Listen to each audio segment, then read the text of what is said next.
As one of the writers and executive producers of Netflix's Midnight Mass, I can tell you that by pretty much any metric, it was a really successful television series. But there was a time when everyone in Hollywood passed on Midnight Mass, and every reason they passed is another reason you love the show. First off, a spoiler alert. If you have not yet watched Midnight Mass, first off, shame on you. But second, please go watch it and come back to this video. There are major spoilers ahead. Okay, now that they're gone, we can really talk. Back in 2015, Trevor Macy, Mike Flanagan, and I went out on a road show to pitch the TV series that ultimately became Netflix's Midnight Mass. It had started as a screenplay, but around page 180, it was decided that maybe this was not a movie and perhaps a series. The basic pitch was essentially the same, except that in that version, Riley managed to survive the series, at least in some form. Wink, wink. As just a little time framing aside, about 4 or 5 of our meetings overlapped with meetings that Eugene Levy and his family appeared to be taking to go pitch Schitt's Creek at the time. And if it's any consolation, I know it made me feel a lot better. Every time we'd see them, they looked as nervous and out of place and scared as we were. So we go in and we do our little dog and pony show and we're pitching. And if you've never gotten the chance to see Mike Flanagan pitch, I hope you get to someday. He didn't miss a beat. The man never misses an emotional moment, always sticks the landing. We were so confident, we went back home and our whole plan was let's just sit back and wait and see who our network partner is going to be, who we're going to go make Midnight Mass for. And that's when the phone started ringing, with pass after pass after pass. What's the number one reason that every network you know and love passed on airing Midnight Mass back in 2015? It could really be boiled down to one word: vampires. Funny thing about monsters, vampires, werewolves, all kinds of creatures in Hollywood, there's places that will make those kinds of movies, but they usually tend to say that they already have their version of it ready to go. And then the other places say that they just won't do it, won't even bother to hear it.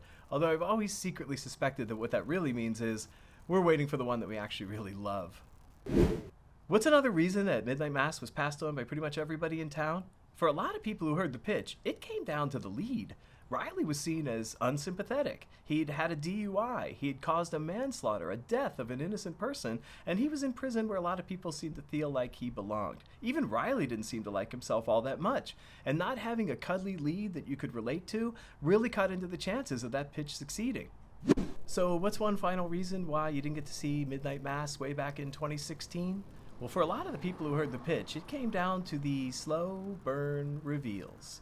The slow burn reveals confused people. They didn't understand why you had to wait so long to figure out who's who, meaning like Father Paul and Monsignor, or what's what, like, hey, that's not an angel in that box, which is a pretty good Broadway adaptation title. Note to Flanagan. What makes me laugh these days is those passes were all based in studio logic. They were all based in the algorithm of how much money would we put into this massive and expensive studio project versus what we could expect an audience to return on it. They were acceptable reasons to pass. But I think what you responded to in Midnight Mass is exactly that it was a vampire show, and unabashedly so, even if it never used the word. And I think you also responded to the idea that Riley hated himself far more than anybody else in the audience or in his world could ever hate him. And I think you also appreciated the fact that waiting for the layers of character and story to wash over you was exactly the point. It was exactly what made the special secret sauce that was Midnight Mass. It's almost like the human factor is a little more important than the algorithm approach. And that's why I believe that they will never be able to replace us, because the audiences won't let them. Really appreciate you being here today. If you enjoyed any of this or if any of it was helpful for you, would really love it if you could like and subscribe. It really helps the channel out as we're trying to grow.